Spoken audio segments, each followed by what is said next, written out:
No country has ever officially acknowledged its existence. No government has confirmed its location. No satellite image has ever clearly captured it.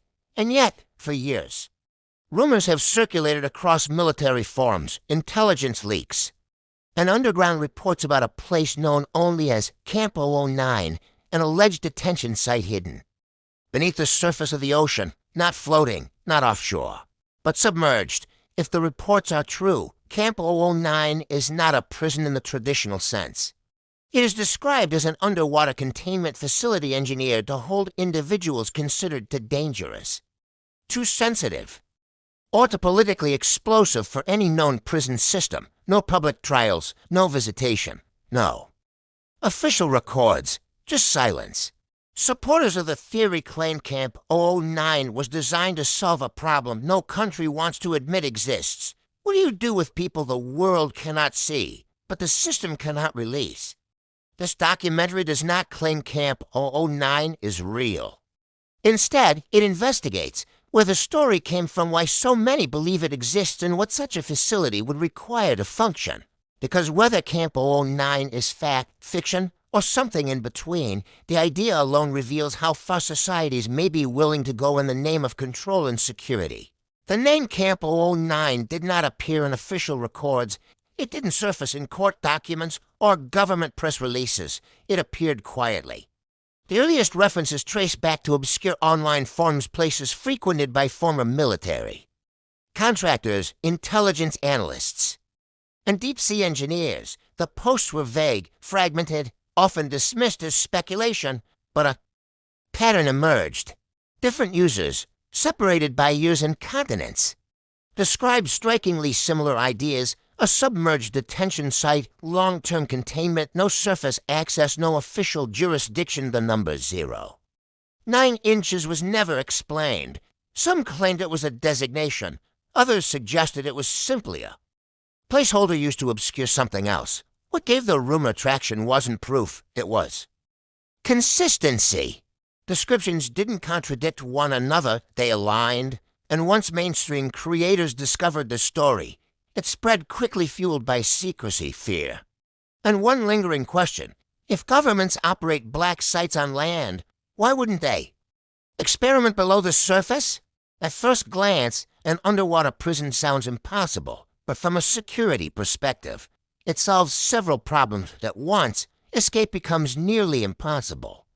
External interference is drastically reduced. Surveillance is absolute. The ocean provides what no wall ever could: pressure, isolation, natural concealment. Military facilities already operate underwater. Submarines remain submerged for months.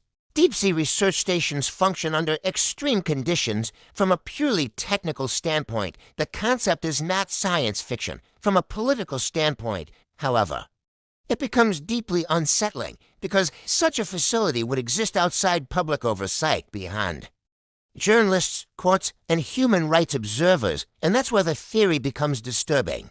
If Camp 009 existed, it would require extraordinary engineering, pressure-resistant structures, redundant oxygen systems, independent power generation, emergency evacuation protocols. Deep-sea facilities must withstand crushing forces thousands of pounds per square inch. Every wall would need reinforcement. Every seal would need redundancy. Every failure could be catastrophic.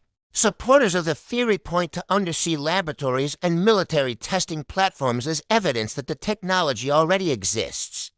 Critics argue that maintaining such a facility would be astronomically expensive, but history shows that cost rarely stops governments when national security is involved. The real question isn't could it be built, it's why. If Camp 009 were real, life inside would be unlike any prison ever documented. No windows, no daylight, no horizon. Artificial lighting would control circadian rhythm. Time would be regulated entirely by the system. Isolation would be extreme. Even death row inmates experience the passage of days through light and shadow in an underwater environment. That reference disappears. Psychologists warn that prolonged sensory deprivation can lead to disorientation, emotional numbness, hallucinations, severe anxiety. If land-based solitary confinement is already controversial, A submerged version would raise unprecedented ethical concerns, and that is where Camp 009 shifts. From curiosity to warning, the Camp 009 theory does not focus on common criminals.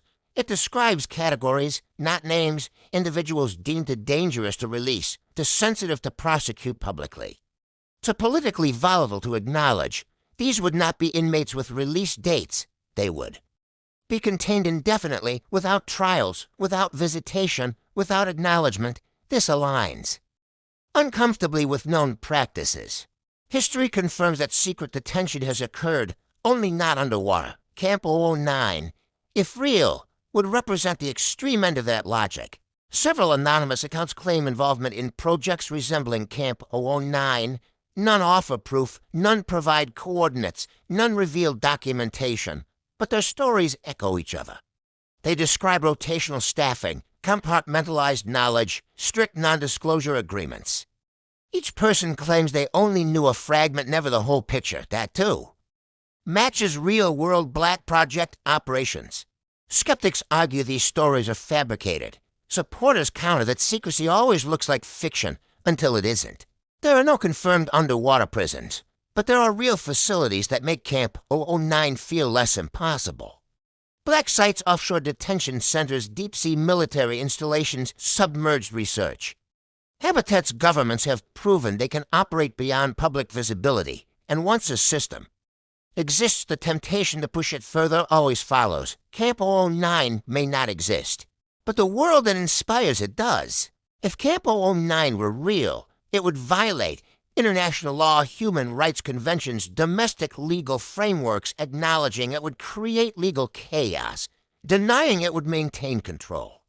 Secrecy is not just protection, it's strategy. And even if Camp 009 does not exist today, the fact that it feels plausible should concern us, because plausibility reveals priorities. Camp 009 may be fiction. It may be rumor. It may be exaggeration. But it also may be something else entirely, a projection of where unchecked systems could lead.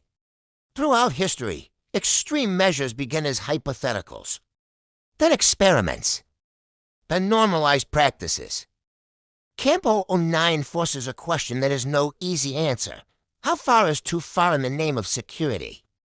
Whether underwater prisons exist or not, the real story is what society is willing to imagine, and sometimes imagination is the first step toward reality.